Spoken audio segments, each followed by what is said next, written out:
ಪ್ರಿಯ ರಸಿಕರೇ, ದಯವಿಟ್ಟು ನಮ್ಮ ಚಾನಲನ್ನು ಸಬ್ಸ್ಕ್ರೈಬ್ ಮಾಡಿ. ಒಂದೇ ಸಮನೆ ಬಾಯಿಯಲ್ಲಿ ಹಾಕಿ ನೆಕ್ಕುತ್ತಾ ಚೀಪತೊಡಗಿದೆ. ಅವಳು ತನ್ನ ಕೈಗಳಿಂದ ನನ್ನ ತಲೆಗೆ ಹೋದಲು ನನ್ನ ಕೆರೆಯುತ್ತಾ ಆನಂದಿಸುತ್ತಾ ಮುಳುಗುತ್ತಾ ಇದ್ಲು. ನಿಲ್ಲೋ, ನನ್ನ ನೈಟಿಯನ್ನು ಬಿಚ್ಚುತ್ತೇನೆ ಅಂತ ಹೇಳಿ ತನ್ನ ನೈಟಿಯನ್ನು ಕಿತ್ತಿ ಕೆಳಕ್ಕೆ ಎಸೆದ್ಲು. ಕೇರಳದ ಫಿಲಮ್ನಲ್ಲಿ ನೋಡಿದ ಚಲುವಿಯರಂತೆ ತೋರ್ತಾ ಇದ್ಲು. ಆಕೆ ನನ್ನ ಅಂಗಿಯನ್ನು ಬಿಚ್ಚಿ ಕೆಳಕ್ಕೆ ಎಸೆದು ನನ್ನ ಪಂಚೆಯನ್ನು ಕಾಲಿನಿಂದಲೇ ಜಾಡಿಸಿ ಕೆಳಕ್ಕೆ ಬೀಳ್ಸದ್ಲು. ಪ್ರಿಯ ವೀಕ್ಷಕರೇ, ಇನ್ನೊಂದು ಹೊಸ ರೊಮ್ಯಾಂಟಿಕ್ ಕಥೆಗೆ ನಿಮಗೆಲ್ಲರಿಗೂ ಸ್ವಾಗತ. ನೀವಿನ್ನೂ ನಮ್ಮ ಚಾನಲನ್ನು ಸಬ್ಸ್ಕ್ರೈಬ್ ಮಾಡಿಲ್ಲ ಅಂದರೆ ಈಗಲೇ ದಯವಿಟ್ಟು ಸಬ್ಸ್ಕ್ರೈಬ್ ಮಾಡಿ. ಹೊಸ ಕಥೆಗಳ ಅಪ್ಡೇಟ್ ಸಿಗುತ್ತೆ. ನನ್ನ ಹೆಸರು ರಮೇಶ್ ಮತ್ತು ನನ್ನ ಸಂಬಂಧ ಅಂದರೆ ನನ್ನ ಮೂಲ ಮಂಗಳೂರು ಹತ್ತಿರದ ಒಂದು ಮಂಡ್ಯಪ್ಪಾಡಿ ಅನ್ನೋ ಒಂದು ಚಿಕ್ಕ ಹಳ್ಳಿ. ನಮ್ಮ ತಂದೆಯವರ ಕೆಲಸ ಬೆಂಗಳೂರಿನಲ್ಲಿ ಆಗಿರೋದ್ರಿಂದ ನಾವೆಲ್ಲರೂ ಅಲ್ಲಿಗೆ ಶಿಫ್ಟ್ ಆಗಿದ್ವಿ. ಇದು ನಾನು 12ನೇ ತರಗತಿಯ ಪರೀಕ್ಷೆಯನ್ನು ಮುಗಿಸಿ ರಜೆಯಲ್ಲಿದ್ದ ದಿನಗಳ ಮಾತು. ನನ್ನ ಹೆಚ್ಚಿನ ಸಮಯ ಗೆಳೆಯರೊಂದಿಗೆ ತಿರುಗಾಟದಲ್ಲಿ ಮತ್ತು ಇಂಟರ್ನೆಟ್ನಲ್ಲಿ ಕಳೀತಾ ಇತ್ತು. ಯಾವುದೇ ವಿಶೇಷ ಕೆಲಸ ಇರಲಿಲ್ಲ. ಒಂದು ದಿನ ನಾನು ಮಂಡ್ಯಪಾಡಿಯಲ್ಲಿರುವ ನಮ್ಮ ಪೂರ್ವಜರ ಮನೆಗೆ ಹೋಗೋದಕ್ಕೆ ಒಂದು ಪ್ಲಾನ್ ಅನ್ನು ಮಾಡಿದೆ. ಅಲ್ಲಿ ಈಗ ನನ್ನ ಅಜ್ಜಿ ಮತ್ತು 2 ಚಿಕ್ಕಪ್ಪಂದಿರು ಹಾಗೂ ಅವರ ಕುಟುಂಬ ವಾಸ ಮಾಡ್ತಾ ಇತ್ತು. ಸರ್ಕಾರಿ ನೌಕರರಾಗಿದ್ದ ದೊಡ್ಡ ಚಿಕ್ಕಪ್ಪ ಈಗ ಈ ಜಗತ್ತಿನಲ್ಲಿ ಇಲ್ಲ. ಚಿಕ್ಕಮ್ಮ ಒಬ್ರು ಹೇಗಿದ್ದಾರೆ. ಅವರಿಗೆ 2 ಮಕ್ಕಳಿದ್ದಾರೆ. ಮಗನಿಗೆ 15 ವರ್ಷ ಮತ್ತು ಮಗಳಿಗೆ 13 ವರ್ಷ. ಸಣ್ಣ ಚಿಕ್ಕಪ್ಪನಿಗೆ ಇನ್ನೂ ಮದುವೆ ಆಗಿಲ್ಲ. ಅವರು ಕೂಡ ಸರ್ಕಾರಿ ನೌಕರರು. ನಾನು ಅಲ್ಲಿಗೆ ಸಂಜೆ ತಲುಪಿದಾಗ ತುಂಬಾ ಸೆಕೆ ಇತ್ತು. ಬೇಸಿಗೆ ನಡೀತಾ ಇರೋದ್ರಿಂದ ಸೂರ್ಯ ಬೆಂಕಿ ಉಗುಳ್ತಾ ಇದ್ದ. ನನ್ನನ್ನು ನೋಡಿ ಎಲ್ಲರೂ ಬಹಳಷ್ಟು ಸಂತೋಷಪಟ್ಟರು, ತುಂಬ ಸಂತೋಷಪಟ್ಟರು. ನಾವೆಲ್ಲರೂ ಸೇರಿ ರಾತ್ರಿ ಊಟ ಮಾಡಿ ಮಲಗುವುದಕ್ಕೆ ಸಿದ್ಧತೆಯನ್ನು ಮಾಡ್ಕೊಳ್ತಾ ಇದ್ವಿ, ಹಾಸಿಗೆಗಳನ್ನೆಲ್ಲ ಹಾಸಿ. ಹಳ್ಳಿಗಳ ವಾತಾವರಣವೇ ಹಾಗಲ್ವಾ. ಜನರು ತೆರೆದ ಟೆರೆಸ್ ಮೇಲೆ ಅಂದರೆ ಟೆರೆಸ್ ಮೇಲೆ ಮಂಚಗಳನ್ನು ಹಾಕಿ ಮಲ್ಕೊಳ್ತಾರೆ. ನಮ್ಮ ಸಣ್ಣ ಚಿಕ್ಕಪ್ಪ ಮತ್ತು ದೊಡ್ಡ ಚಿಕ್ಕಪ್ಪನ ಮಗ ಅಂದರೆ ನನ್ನ ಸೋದರ ಸಂಬಂಧಿ ಈಗ ಕೆಳಗಿನ ರೂಮ್ನಲ್ಲಿ ಮಲಗ್ತಾ ಇದ್ರು. ಹೀಗೂ ನನ್ನ ಕಝಿನ್ಸ್ಗಳಿಗೆ, ಸೋದರ ಸಂಬಂಧಿ ಅಂದರೆ ಕಝಿನ್ಸ್, ತಡರಾತ್ರಿಯವರೆಗೆ ಟಿವಿ ನೋಡೋ ಹವ್ಯಾಸ ಇತ್ತು. ಚಿಕ್ಕಮ್ಮ ನನಗೂ ಟೆರೆಸ್ ಮೇಲೆ ಮಂಚ ಹಾಕಿದ್ರು. ಅದೇ ಗಂಡ ಇರಲಿಲ್ವಲ್ಲ ಆ ಚಿಕ್ಕಮ್ಮ. ನಾನು ಪ್ರಯಾಣದ ಸುಸ್ತಿನಿಂದ ಮಲಗಿದ ಕೂಡಲೇ ಕಣ್ಣು ಮುಚ್ಚಿ ನಿದ್ದೆಗೆ ಜಾರಿದೆ. ರಾತ್ರಿ ಎಲ್ಲರೂ ಮಲಗಿದ್ದಾಗ ತುಂಬ ಸೆಕೆ, ಹ್ಯುಮಿಡಿಟಿ ಇತ್ತು ಮಂಗಳೂರಲ್ವಾ, ಮತ್ತು ಬಾಯಾರಿಕೆಯಿಂದ ನನ್ನ ಕಣ್ಣು ತೆರೆಯಿತು. ಪಕ್ಕದ ಮಂಚದ ಮೇಲೆ ಚಿಕ್ಕಮ್ಮ ಮಲ್ಕೊಂಡಿದ್ರು. ನಾನು ನೋಡಿದಾಗ ಅವರ ಮಂಚ ಖಾಲಿಯಾಗಿತ್ತು. ಆ ಮಂಚದ ಮೇಲೆ ನಮ್ಮ ಚಿಕ್ಕಮ್ಮ ಇರಲಿಲ್ಲ. ಅವರು ಟಾಯ್ಲೆಟ್ಗೆ ಅಥವಾ ಬಾಯಾರಿಕೆಯಾಗಿ ನೀರು ಕುಡಿಯೋದಕ್ಕೆ ಹೋಗಿರಬಹುದು ಅಂಥೇಳಿ ನಾನು ಭಾವಿಸ್ದೆ. ನಾನು ಮಂಚದಿಂದ ಎದ್ದು ಟೆರೆಸ್ ಮೇಲಿಂದ ಒಂದು ಚಿಕ್ಕ ರೂಮ್ ಕಡೆಗೆ ಹೋದೆ. ಅಲ್ಲಿ ಕುಡಿಯುವ ನೀರಿನ ಒಂದು ತಣ್ಣನೆಯ ಮಡಿಕೆ ಇತ್ತು. ನಾನು ರೂಮಿನ ಬಾಗಿಲ ಬಳಿ ಹೋದಾಗ ಬಾಗಿಲು ಮುಚ್ಚಿತ್ತು. ಆದರೆ ಬಾಗಿಲಿನ ಕೆಳಗಿನಿಂದ ಒಂದು ಮಂದವಾದ ಬೆಳಕು ಹೊರಬರ್ತಾ ಇತ್ತು. ನನಗೆ ಮೊದಲು ತುಂಬ ಆಶ್ಚರ್ಯ ಆಯಿತು. ಒಂದು ವೇಳೆ ಚಿಕ್ಕಮ್ಮ ನೀರು ಕುಡಿಯಲು ಬಂದಿದ್ರೆ ಬಾಗಿಲು ಮುಚ್ಚಿಕೊಳ್ಳುವ ಅವಶ್ಯಕತೆ ಏನಿತ್ತು? ನೀರು ಕುಡಿದೊಳಗೆ ಬರ್ಬೋದಾಗಿತ್ತಲ್ಲ. ಮತ್ತು ಅವರು ಒಳಗೆ ಇಲ್ದಿದ್ರೆ ಈ ಬೆಳಕು ಎಲ್ಲಿಂದ ಬರ್ತಾ ಇದೆ?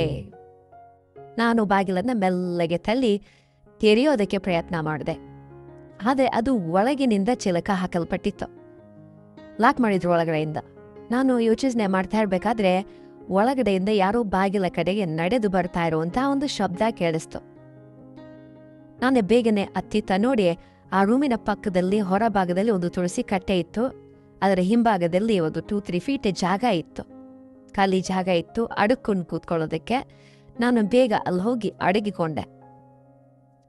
ಕೆಲವು ನಿಮಿಷಗಳ ನಂತರ ಬಾಗಿಲು ತೆರೆಯುವ ಒಂದು ಚಿಕ್ಕ ಶಬ್ದ ಕೇಳಿಸ್ತು ಮತ್ತು ಯಾರೋ ಹೊರಬಂದ್ರು. ಅವರು ಅತ್ತಿತ್ತ ನೋಡಿ ನೇರವಾಗಿ ಆ ತುಳಸಿ ಕಟ್ಟೆ ಪಕ್ಕದಲ್ಲಿದ್ದ ಗಿಡಗಳ ಕಡೆ ಬರ್ತಾ ಇದ್ರು. ಅಲ್ಲಿ ಸಾಲು ಸಾಲಾಗಿ ಗಿಡಗಳಿದ್ವು. ನಾನು ಗಮನಿಸಿದಾಗ ಅವರು ಚಿಕ್ಕಮ್ಮ ಅಂತ ತಿಳಿತು. ನಾನು ತುಳಸಿ ಕಟ್ಟೆ ಪಕ್ಕದಲ್ಲಿ ಕೆಳಗಡೆ ಕುಳಿತು ಈ ದೃಶ್ಯವನ್ನು ನೋಡ್ತಾ ಇದ್ದೆ. ಆದರೆ ನನ್ನನ್ನು ಅಲ್ಲಿ ಯಾರೂ ನೋಡೋದಕ್ಕೆ ಸಾಧ್ಯ ಇರಲಿಲ್ಲ. ಚಂದಿರನ ಮಂದ ಬೆಳಕಿನಲ್ಲಿ ಎಲ್ಲವೂ ನನಗೆ ಸ್ಪಷ್ಟವಾಗಿ ಕಾಣಿಸ್ತಾ ಇತ್ತು. ಆ ಚಿಕ್ಕಮ್ಮ ಗಿಡಗಳ ಪಾತಿಯ ಬಳಿ ಹೋದಾಗ, ಅಂದರೆ ಆ ಗಿಡಗಳ ಸಾಲಿನ ಹತ್ರ ಹೋದಾಗ ಅಲ್ಲಿಂದ ಯಾವುದೋ ಗಿಡದಲ್ಲಿಂದ ಯಾವುದೋ ಒಂದು ವಸ್ತುವನ್ನು ಎತ್ಕೊಂಡ್ರು. ಮೋಸ್ಟ್ಲಿ ಬದನೆಕಾಯಿ ಗಿಡ ಇತ್ತೇನೋ. ಮತ್ತು ಮತ್ತೆ ಅದೇ ಕೋಣೆಯೊಳಗೆ ವಾಪಸ್ ಹೋದ್ರು. ಅವರು ಹೋದ 1-2 ನಿಮಿಷಗಳ ನಂತರ ನಾನು ಮೆಲ್ಲಗೆ ಅಲ್ಲಿಂದ ಹೊರಗಡೆ ಬಂದು ನನ್ನ ಆ ರೂಮಿನ ಕಡೆ ಹೋದೆ. ಈ ಬಾರಿ ಬಾಗಿಲು ಸ್ವಲ್ಪ ತೆರೆದಿತ್ತು. ಆದರೆ ಒಳಗಡೆಯಿಂದ ಒಂದು ಮಂದ ಬೆಳಕು ಬರ್ತಾ ಇತ್ತು. ನಾನು ಬಾಗಿಲನ್ನ ಮೆಲ್ಲಗೆ ತಳ್ಳಿ ಒಳಗಡೆ ಇಣುಕಿ ನೋಡಿದೆ. ಅಲ್ಲಿ ಆ ದೃಶ್ಯ ನೋಡಿ ನನಗೆ ದಿಗಿಲಾಗೋಯ್ತು, ಆಶ್ಚರ್ಯ. ಒಳಗೆ ಚಿಕ್ಕಮ್ಮ ಒಂದು ಎಡಭಾಗದ ಮೂಲೆಯಲ್ಲಿದ್ದ ಒಂದು ಮಂಚದ ಮೇಲೆ ಕುಳಿತು ತಾನೇ ತಾನಾಗಿ ಆಟವಾಡ್ತಾ ಇದ್ರು. ಗೊತ್ತಾಗಿರ್ಬೇಕಲ್ಲ. ಇದನ್ನ ನೋಡಿ ನಾನು ಸ್ತಬ್ಧನಾದೆ. ಸುಮಾರು 10 ಸೆಕೆಂಡುಗಳ ನಂತರ ಕಲ್ಪನಾ ಲೋಕದಿಂದ ವಾಪಸ್ ಬಂದಾಗ ನನ್ನ ಕಾಲು ಕೆಳಗಿನ ಭೂಮಿ ಕುಸಿದಂತಾಯ್ತು. ಕಣ್ಣು ತೆರೆದು ನೋಡಿದ್ರೆ ಆ ಚಿಕ್ಕಮ್ಮನವರ ಮುಖದ ಬಣ್ಣ ಬದಲಾಗಿತ್ತು ಮತ್ತು ಅವರ ದೃಷ್ಟಿ ನೇರವಾಗಿ ನನ್ನ ಮುಖದ ಮೇಲಿತ್ತು. ಯಾಕಂದ್ರೆ ಅವ್ರು ನನ್ನನ್ನು ನೋಡ್ಬಿಟ್ಟಿದ್ರು. ನಾನು ಭಯ ಮತ್ತು ಮುಜುಗರದಲ್ಲಿ ಇದ್ದಾಗಲೇ ಚಿಕ್ಕಮ್ಮನವರ ಧ್ವನಿ ನನ್ನ ಕಿವಿಗೆ ಬಿತ್ತು. ರಮೇಶ, ನೀನ್ ಇಲ್ಲಿ ಏನ್ ಮಾಡ್ತಾ ಇದ್ಯಾ? ನಾನು ಚಿಕ್ಕಮ್ಮನ ಕಡೆ ನೋಡಿದೆ. ವೇಗವಾಗಿ ಮೆಟ್ಟಿಲನ್ನ ಇಳ್ಕೊಂಡು ಕೆಳಗಿನ ರೂಮಿಗೆ ಹೋದೆ. ಒಳಗಿನಿಂದ ಚಿಲಕ ಹಾಕ್ಕೊಂಡ್ಬಿಟ್ಟೆ. ಭಯದಿಂದ ಮುಂದೆ ಏನಾಗಬಹುದು ಅಂತ ಯೋಚನೆ ಮಾಡ್ತೊಡಗಿದೆ. ಚಿಕ್ಕಮ್ಮವರನ್ನ ಹೇಗೆ ಎದುರಿಸ್ಲಿ? ಅವ್ರು ಯಾರಿಗಾದ್ರೂ ಹೇಳಿದೆ ತಂದೆಯವರಿಂದ ಪೆಟ್ಟು ಗ್ಯಾರಂಟಿ ಪಕ್ಕ ಹೊಡಿತಾರೆ. ಅದರಲ್ಲೂ ನಮ್ಮ ಸಣ್ಣ ಚಿಕ್ಕಪ್ಪನ ಬಗ್ಗೆ ನೆನೆಸ್ಕೊಂಡ್ರೆ ಇನ್ನೂ ಭಯ ಆಯಿತು. ಅವರು ತುಂಬಾ ಕಟ್ಟುನಿಟ್ಟಿನ ಸ್ವಭಾವದವರು. ನಾನು ಸುಮಾರು ಅರ್ಧ ಗಂಟೆಯವರೆಗೂ ಯೋಚನೆಯನ್ನ ಮಾಡಿ ನಂತರ ಧೈರ್ಯ ಮಾಡಿ ಎದ್ದು ಮುಖ ತೊಳ್ಕೊಂಡೆ. ಮೆಲ್ಲಗೆ ಟೆರೆಸ್ ಮೇಲೆ ಬಂದೆ. ಚಿಕ್ಕಮ್ಮ ಇನ್ನೊಂದು ಕಡೆ ಮುಖ ಮಾಡಿ ಮಲ್ಕೊಂಡಿದ್ರು. ನಾನು ಸದ್ದಿಲ್ದೆ ಬಂದು ನನ್ನ ಮಂಚದ ಮೇಲೆ ಮಲ್ಕೊಂಡ್ಬಿಟ್ಟೆ. ಬೆಳಗ್ಗೆ ಆಗೋವರೆಗೂ ನನಗೆ ನಿದ್ರೆನೇ ಬರಲಿಲ್ಲ. ಬೆಳಗ್ಗೆ 9 ಗಂಟೆಗೆ ಆ ಚಿಕ್ಕಪ್ಪನ ಮಗಳು ಬಂದು ನನ್ನನ್ನು ಎಬ್ಸಿದ್ಲು. ರಮೇಶ್ ಅಣ್ಣ ಹೇಳಿ, ಅಜ್ಜಿ ಮತ್ತು ಅಮ್ಮ ತಿಂಡಿಗೆ ಕರೀತಾ ಇದ್ದಾರೆ. ನಾನು ಗಡಿಬಿಡಿಯಿಂದ ಎದ್ದು ಟಾಯ್ಲೆಟ್ಗೆ ಹೋದೆ. ನಂತರ ತಿಂಡಿ ಮಾಡೋದಕ್ಕೆ ಕುಳಿತುಕೊಂಡೆ. ಅಜ್ಜಿ ಮತ್ತು ಮಕ್ಕಳು ಊಟ ಮಾಡ್ತಾ ಇದ್ರು. ನಮ್ಮ ಸಣ್ಣ ಚಿಕ್ಕಪ್ಪ ಪತ್ರಿಕೆ ಓದ್ತಾ ತಿಂಡಿ ತಿಂತಾ ಇದ್ರು. ನಮ್ಮ ಚಿಕ್ಕಮ್ಮ ಅಡುಗೆ ಮನೆಯಿಂದ ಅಡಿಗೆ ಪದಾರ್ಥಗಳನ್ನು ತಂದು ಬಡಿಸ್ತಾ ಇದ್ರು. ನಾನು ಕಳ್ಳ ನೋಟದಿಂದ ನಮ್ಮ ಚಿಕ್ಕಮ್ಮನವ್ರನ್ನ ನೋಡಿದೆ. ನನ್ನ ಕಣ್ಣುಗಳು ಸಂಧಿಸಿದಾಗ ಇಬ್ಬರೂ ತಕ್ಷಣ ದೃಷ್ಟಿ ತಿರುಗಿಸ್ಕೊಂಡ್ವಿ. ಅಷ್ಟರಲ್ಲಿ ಚಿಕ್ಕಮ್ಮನ ನನ್ನ ಕೋಪದ ನೋಟದಿಂದ ನೋಡಿದಾಗ ನನಗೆ ಭಯವಾಗಿ ತಲೆ ತಗ್ಗಿಸಿ ತಿಂಡಿ ತಿನ್ನಕ್ಕೆ ಸ್ಟಾರ್ಟ್ ಮಾಡಿದೆ. ಅವ್ರು ಏನಾದರೂ ಹೇಳಿಬಿಟ್ರೆ ಅನ್ನೋ ಭಯದಿಂದ ತುತ್ತು ಗಂಟಲಿಗೆ ಇಳಿಯೋದು ಕಷ್ಟ ಆಯಿತು. ಸಣ್ಣ ಚಿಕ್ಕಪ್ಪ ಹೊರಡುವಾಗ ಹೇಳಿದ್ರು, ರಮೇಶ್, ಸಂಜೆ ಕೆಲಸ ಮುಗಿಸಿ ಬಂದ್ಮೇಲೆ ನಿನ್ನೊಂದಿಗೆ ಮಾತನಾಡ್ತೇನೆ. ನಾನು ಕೇವಲ ಸರಿ ಚಿಕ್ಕಪ್ಪ ಅಂದೆ. ಒಳಗೆ ಭಯ ಭಯ ಭಯ. ಅವ್ರ ಮಕ್ಕಳೊಂದಿಗೆ ಹೊರಗಡೆ ಹೋದ್ರು. ಅಜ್ಜಿ ತಮ್ಮ ಕೋಡೆಗೆ ಹೋದ್ರು. ಚಿಕ್ಕಮ್ಮ ಪಾತ್ರೆಗಳನ್ನು ತೊಳೆಯೋದಕ್ಕೆ ಹೋದ್ರು. ನಾನು ಟಿವಿ ರೂಮ್ನಲ್ಲಿ ಹೋಗಿ ಕೂತೆ. ಆದರೆ ಮನಸ್ಸು ಟಿವಿನಲ್ಲಿ ಇರಲಿಲ್ಲ. ಚಿಕ್ಕಮ್ಮ ಇಡೀ ಮನೆ ಗುಡಿಸ್ತಾ ಇದ್ರು. ಅವರು ಟಿವಿ ರೂಮಿಗೆ ಬಂದಾಗ ಹೊರಟಾಗಿ ಹೇಳಿದ್ರು, ರಮೇಶ್, ಹೊರಗೆ ಹೋಗು, ನಾನು ಅವ್ರ ರೂಮ್ ಸ್ವಚ್ಛ ಮಾಡಬೇಕು ಅಂತ. ನಾನು ಸುಮ್ಮನೆ ಎದ್ದು ಹೊರಗೆ ನಮ್ಮ ಮಂಚದ ಮೇಲೆ ಕುಳಿತುಕೊಂಡೆ. ಸ್ವಲ್ಪ ಹೊತ್ತಿನ ನಂತರ ಕಿಟಕಿಯಿಂದ ನೋಡಿದಾಗ ಚಿಕ್ಕಮ್ಮ ತಮ್ಮ ರೂಮಿನಿಂದ ಹೊರಬಂದು ಇನ್ನೊಂದು ರೂಮಿಗೆ ಹೋಗಿ ಬಾಗಿಲನ್ನು ಮುಚ್ಕೊಂಡ್ರು. ನನ್ನ ಮನಸ್ಸಿನಲ್ಲಿ ಮತ್ತೆ ಕೆಟ್ಟ ಆಲೋಚನೆಗಳು ಬಂದು ನಾನು ಆ ರೂಮಿನ ಬಾಗಿಲ ಬಳಿ ಹೋಗಿ ಇಣುಕಿ ನೋಡಿದ್ರೆ, ಆದರೆ ಬಾಗಿಲು ಕಬ್ಬಿಣದಾಗಿದ್ರಿಂದ ಏನೂ ಕಾಣಿಸ್ಲಿಲ್ಲ. ಅಷ್ಟರಲ್ಲಿ ಬೀಗದ ಕೆಳಗಿದ್ದ ಒಂದು ಸಣ್ಣ ತೂತು ಕಾಣಿಸ್ತು. ನಾನು ಅಲ್ಲಿ ಕಣ್ಣಿಟ್ಟು ನೋಡಿದಾಗ ಚಿಕ್ಕಮ್ಮ ಮತ್ತೆ ಅದೇ ಕೆಲಸ ಮಾಡ್ತಾ ಇದ್ರು. ಅದೇ ರಾತ್ರಿ ಮಾಡ್ತಾ ಇದ್ರಲ್ಲ, ಅದೇ ಕೆಲಸ ಮಾಡ್ತಾ ಇದ್ರು. ಅವ್ರು ನನ್ನನ್ನು ಆ ತೂನಿನ ಮೂಲಕ ನೋಡ್ತಾ ಇರುವಂತೆ ನನಗನ್ನಿಸ್ತು. ಗಾಬರಿಯಿಂದ ನಾನು ಓಡ್ ಹೋಗಿ ಅಜ್ಜಿಯ ರೂಮಿನ ಪಕ್ಕದಲ್ಲಿದ್ದ ರೂಮಿನಲ್ಲಿ ಸೇರ್ಕೊಂಡೆ. ನಾನು ಮತ್ತೆ ತಪ್ಪು ಮಾಡಿದ್ನೇ ಅನ್ನೋಂಥ ಭಯ ಆಯಿತು. ಸ್ವಲ್ಪ ಸಮಯದ ನಂತರ ಹೆಜ್ಜೆ ಶಬ್ದ ಕೇಳ್ತು. ಅದು ನನ್ನ ರೂಮಿನ ಹತ್ತಿರವೇ ಬರ್ತಾ ಇದ್ದಂತೆ ನನ್ನ ಎದೆಯ ಬಡಿತ ಹೆಚ್ಚಾಯಿತು. ಆದರೆ ಆ ಹೆಜ್ಜೆಗಳು ಪಕ್ಕದ ಚಿಕ್ಕಮ್ಮನವರ ಬೆಡ್ರೂಮಿನೊಳಗೆ ಹೋದ್ವು. ನಾನು ಧೈರ್ಯ ಮಾಡಿ ಹೊರ ಬಂದು ಕುಳಿತುಕೊಂಡೆ. ಅರ್ಧ ಗಂಟೆ ನಂತರ ಚಿಕ್ಕಮ್ಮ ನನ್ನ ರೂಮಿಗೆ ಬಂದರು. ಅವಳನ್ನು ನೋಡಿ ನನಗೆ ನಡುಕ ಹುಟ್ಟಿತು. ಅವರು ಬಾಗಿಲನ್ನು ಮುಚ್ಚಿ ನನ್ನೆದುರು ಕುಳಿತರು. ನಂತರ ಹೇಳಿದ್ರು, ರಮೇಶ, ನೀನು ಯಾಕೆ ಹೀಗೆ ಮಾಡ್ತಾ ಇದ್ಯಾ? ನಿನಗೆ ನಾಚಿಕೆ ಆಗೋದಿಲ್ವೇ? ರಾತ್ರಿನೂ ಹೀಗೆ ಮಾಡಿದೆ, ಈಗಲೂ ಅದೇ ಕೆಲಸ.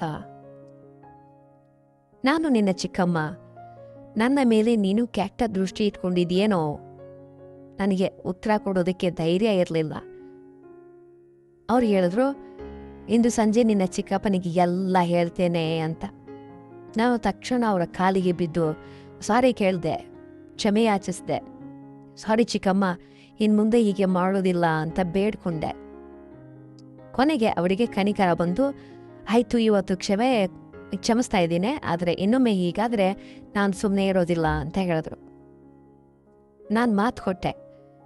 ಹೀಗೆ ಕೆಲವು ದಿನಗಳ ಕಳೆದು ಒಂದು ದಿನ ಮಧ್ಯಾಹ್ನ ನಮ್ಮ ಅಜ್ಜಿ ವಿಶ್ರಾಂತಿ ಮಾಡ್ತಾ ಇದ್ರು, ಮಲಗಿದ್ರು ಮಧ್ಯಾಹ್ನ ಟೈಮಲ್ಲಿ. ನಾನು ಮಸಾಜ್ ಮಾಡ್ಕೊಳ್ಳೋದಕ್ಕೆ ಎಣ್ಣೆ ಹಚ್ಕೊಳ್ತಾ ಇದ್ದೆ ಮೈಗೆ, ತಲೆಗೆ ಎಲ್ಲ. ಆದರೆ ಬಾಕಿಲು ಹಾಕೋದಕ್ಕೆ ಮರ್ತ್ಕೊಂಡ್ಬಿಟ್ಟಿದ್ದೆ. ಚಿಕ್ಕಮ್ಮ ಬಂದು ನನ್ನನ್ನು ನೋಡ್ತಾ ಇರೋದು ನನಗೆ ತಿಳಿಲೇ ಇಲ್ಲ. ನಮ್ಮ ಕಣ್ಣುಗಳು ಸಂಧಿಸಿದಾಗ ಅವರು ತಕ್ಷಣ ಹೊರಗೆ ಹೋದ್ರು. ನಾನು ಗಾಬರಿಯಿಂದ ಅವರ ಬಾಗಿಲನ್ನು ತಟ್ಟಿದೆ. ಅವರು ಒಳಗೆ ಬಾ ಅಂತ ಅಂದರು. ನಾನು ಕ್ಷಮೆ ಕೇಳಿದಾಗ ಅವ್ರು ಹೇಳಿದ್ರು, ರಮೇಶ, ನಿನ್ನ ಸಮಸ್ಯೆ ಏನಂತ ನನಗೆ ತಿಳಿತಾ ಇಲ್ಲ. ಚಿಕ್ಕಪ್ಪನಿಗೆ ಗೊತ್ತಾದ್ರೆ ನಿನ್ನ ಗತಿ ಏನಾಗಬಹುದು ಅನ್ನೋದನ್ನ ಯೋಚನೆ ಮಾಡು ಅಂತ. ನಾನು ಇನ್ನು ಮುಂದೆ ಹೀಗೆ ಮಾಡಲ್ಲ ಅಂಥೇಳಿ ಹೊರಗೆ ಬಂದೆ. ಮರುದಿನ ಬೆಳಿಗ್ಗೆ ಚಿಕ್ಕಮ್ಮ ನನಗೆ ತರಕಾರಿ ತರೋದಕ್ಕೆ ದುಡ್ಡು ಕೊಟ್ರು. ನಾನು ಸ್ನಾನ ಮಾಡ್ತಾ ಇರ್ತೀನಿ, ಕೀಲಿ ಕೈ ತೆಗೆದುಕೊಂಡು ಒಳಗೆ ಬಾ ಅಂತ ಹೇಳಿದ್ರು. ನಾನು ಮಾರುಕಟ್ಟೆಗೆ ಹೋಗಿ ಅರ್ಧ ಗಂಟೆನಲ್ಲಿ ವಾಪಸ್ ಬಂದೆ. ಮನೆಗೆ ಬಂದಾಗ ಅಲ್ಲಿ ಒಂದು ಅಪರಿಚಿತ ಬೈಕ್ ನಿಂತಿತ್ತು, ಅನ್ನೋನ್ ಬೈಕ್ ನಿಂತಿತ್ತು. ಯಾರದಿರ್ಬೋದು? ಚಿಕ್ಕಮ್ಮನವರ ಕೊನೆಯಿಂದ ಒಂಥರಾ ಶಬ್ದ ಬರ್ತಾ ಇತ್ತು. ನಾನು ಕಿಟಕಿಯಿಂದ ನೋಡಿದಾಗ ಅಲ್ಲಿನ ದೃಶ್ಯ ನೋಡಿ ನನಗೆ ಆಘಾತ ಆಯಿತು. ಒಳಗೆ ಚಿಕ್ಕಮ್ಮನವರ ರಿಲೇಷನ್ ಸಂಕಲ್ಪ ಅಂಕಲ್ ಸೋಫಾದ ಮೇಲೆ ಕುಳಿತಿದ್ರು ಮತ್ತು ಚಿಕ್ಕಮ್ಮ ಅವರ ತುಂಬ ಹತ್ತಿರದಲ್ಲಿದ್ರು, ಪಕ್ಕದಲ್ಲೇ ಇದ್ರು. ಹಠಾತ್ ಚಿಕ್ಕಮ್ಮ ಕಿಟಕಿಯ ಕಡೆ ನೋಡಿದ್ರು. ನನ್ನನ್ನು ನೋಡಿ ಅವರ ಮುಖ ಬೆಳ್ಳಗಾಯಿತು. ನಾನು ತಕ್ಷಣ ಅಲ್ಲಿಂದ ಓಡಿ ಹೊರಗೆ ಬಂದೆ. ಯಾಕಂದರೆ ಅವರಿಬ್ಬರದ್ದು ನೋಡಿಬಿಟ್ಟಿದ್ದೆ. ಸಂಜೆವರೆಗೆ ಹೊರಗೆ ಸುತ್ತಾಡಿ ಒಂದು ಪ್ಲಾನ್ ಸಿದ್ಧ ಮಾಡಿಕೊಂಡೆ. ಈಗ ನನಗೆ ಚಿಕ್ಕಮ್ಮನ ಭಯ ಇರಲಿಲ್ಲ. ಮರುದಿನ ಬೆಳಗ್ಗೆ ಎಲ್ಲರೂ ಹೋದ ನಂತರ ನಾನು ಚಿಕ್ಕಮ್ಮನ ರೂಮ್ಗೆ ಹೋದೆ. ಅವ್ರನ್ನ ನೋಡಿ ಅಳಕ್ಕೆ ಸ್ಟಾರ್ಟ್ ಮಾಡಿದ್ರು. ರಮೇಶ್, ನನ್ನನ್ನು ಕ್ಷಮಿಸು, ದಯವಿಟ್ಟು ಯಾರಿಗೂ ಹೇಳಬೇಡ, ಮನೆಯವರಿಗೆ ತಿಳಿದ್ರೆ ನನ್ನನ್ನು ಹೊರಗಡೆ ಹಾಕ್ತಾರೆ ಅಂತ ಬೇಡ್ಕೊಂಡ್ರು. ನಾನು ಕೇಳಿದೆ, ಚಿಕ್ಕಮ್ಮ, ನೀವು ಯಾಕೆ ಹೀಗೆ ಮಾಡಿದ್ರಿ? ಮನೆ ಗೌರವದ ಬಗ್ಗೆ ನಿಮಗೆ ಕಾಳಜಿ ಇರಲಿಲ್ವೇ? ಅವ್ರು ಹೇಳಿದ್ರು, ರಮೇಶ, ನಾನು ದಾರಿ ತಪ್ಪಿದ್ದೆ, ದಯವಿಟ್ಟು ಕ್ಷಮಿಸಿಬಿಡು.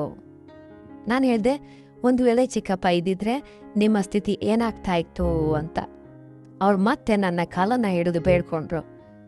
ದೇವರಾಣೆ, ಯಾರಿಗೂ ಹೇಳಬೇಡ, ನಾನು ನಿನ್ನ ರಹಸ್ಯಗಳನ್ನು ಕಾಪಾಡ್ತೀನಿ. ಅಂದರೆ ನೀನು ನನ್ನನ್ನು ನೋಡಿದ್ದನ್ನ ಕಾಪಾಡ್ತೀನಿ, ನೀನು ನನ್ನ ರಹಸ್ಯವನ್ನು ಕಾಪಾಡು ಅಂತ ಮಾತು ಹೇಳಿದ್ರು.